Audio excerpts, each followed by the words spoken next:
Salutare lumea, eu sunt Alex și azi vă voi arăta și bine am găsit cu partea a doua din cum să faceți un geam. Trebuie să aprind și lampa. Așa. Ok, am rămas aici. Acum dăm asta, lăsăm mâna, vedeți? Și o îndoim așa până la mijloc. Uitați. Uitați.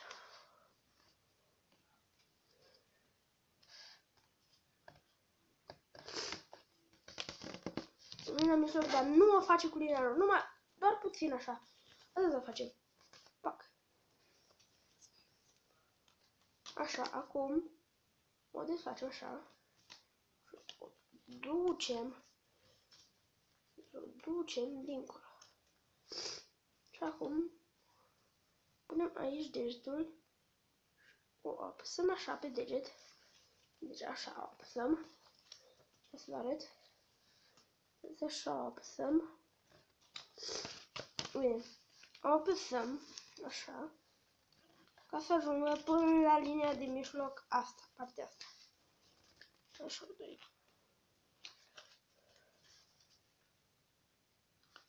Așa apăsăm.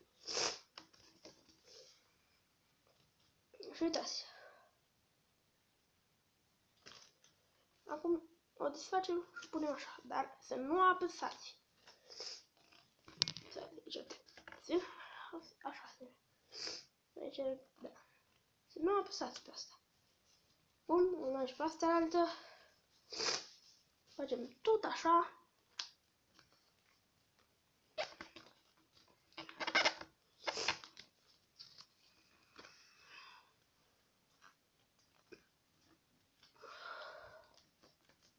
Pe partea asta altă.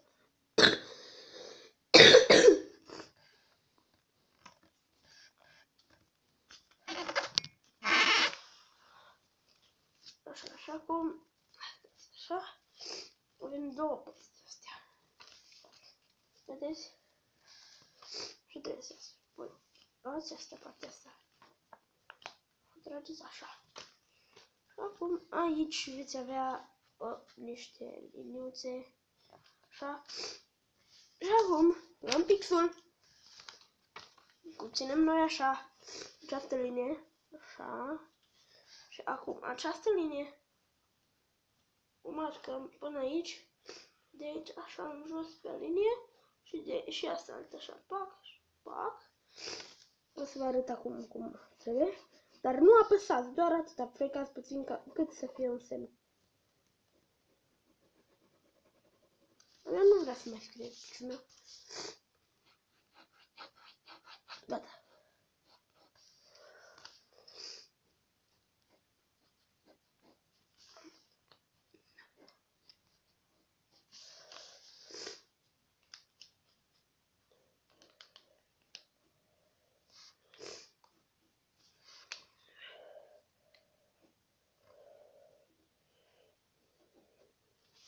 Uitați cum trebuie să arate. Vedeți, aici sunt două linii. Uitați să arate mai bine. Acum ținem așa. Deci și acum lăsăm una și partea asta. Și aici îndoim linia asta de jos, o îndoim așa după linie. În față. Așa în față. Da.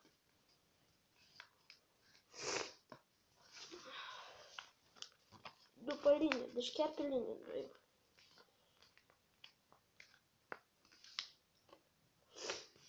Acum, asta la altă de sus, îndoim așa. Înțelegeți?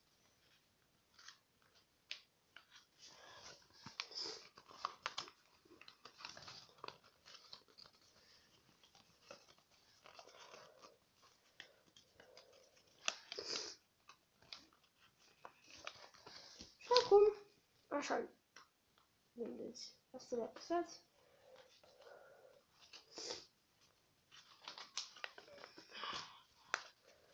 Vedeți să fie asta, uitați așa.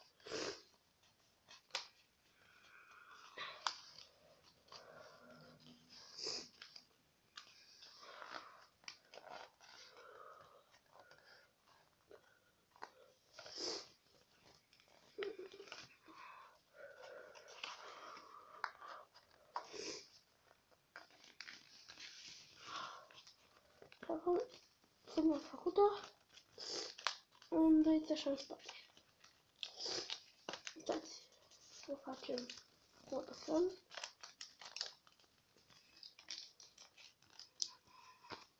Uitați, așa trebuie să iasă.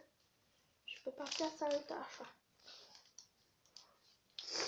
Și acum o desfacem așa și însemnăm astea la alte două linii.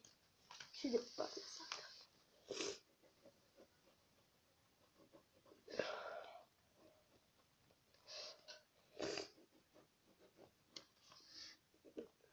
Însemnatul este ca să ținem minte pe unde trebuie să facem.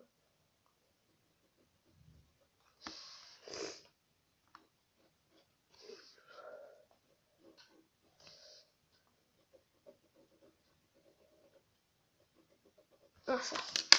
Și de coace și acum facem același lucru.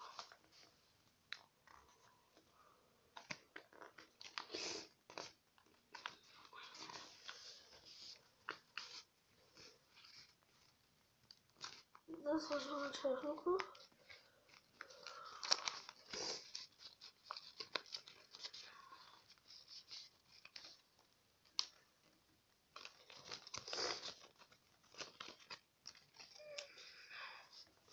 Dar asta de jos să fie dreaptă. Dacă o faceți de greșeală, o îndreptați voi cu linia, dacă asta de jos o faceți de greșeală. Așa. Și ăsta. Iată la mână. Și acum le îndoim pe amândouă, le facem complete.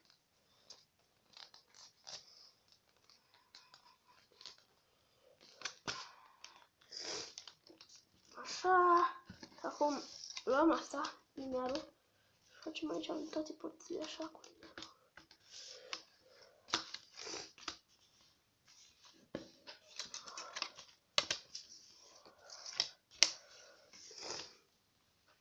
Ok. Acum ce trebuie să faceți este foarte important.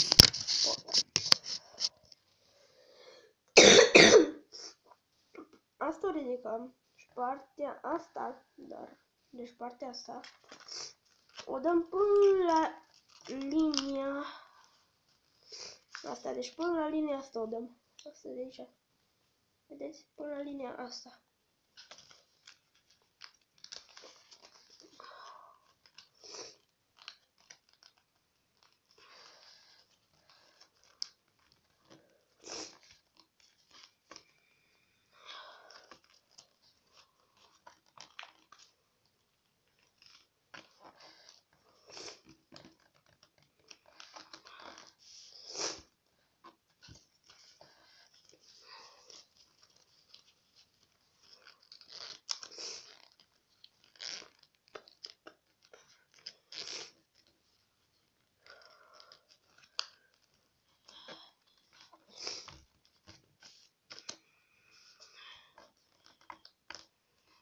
Până la linia asta. Bine. După ce ați îndoit așa, cu partea asta, o îndoiți până la mijloc. Linia de mijloc să arăte, uitați așa. Ok.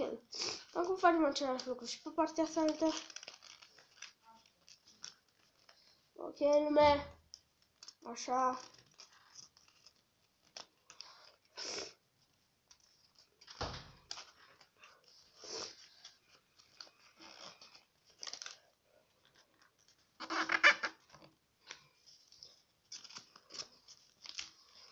Facem așa pe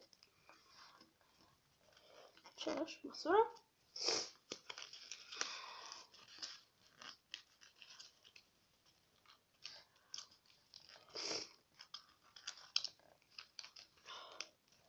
Așa. Și uitați. Acum, asta aici. Trebuie să facem aceste colțuri să ajungă la linia de mijloc. Vedeți, astea le facem așa. Stai să fac și vă arăt.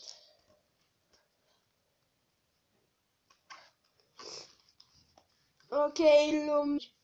Ok, lume, a revenit și uitați așa că, vedeți? Acum le face și pe astea așa. Nu să fie apăsat bine de tot.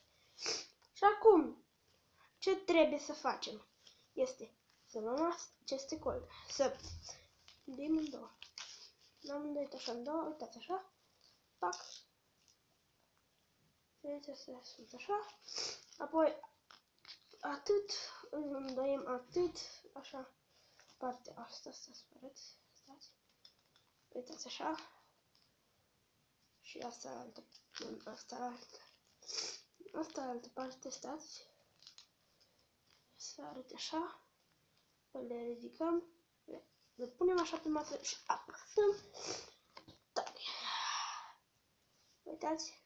Aproape este gata avionul. Acum facem aceste părți de jos. Vedeți, aici, colțurile astea. Scoatem așa și băgăm așa colțul. Vedeți? Asta este așa. O face și de coace.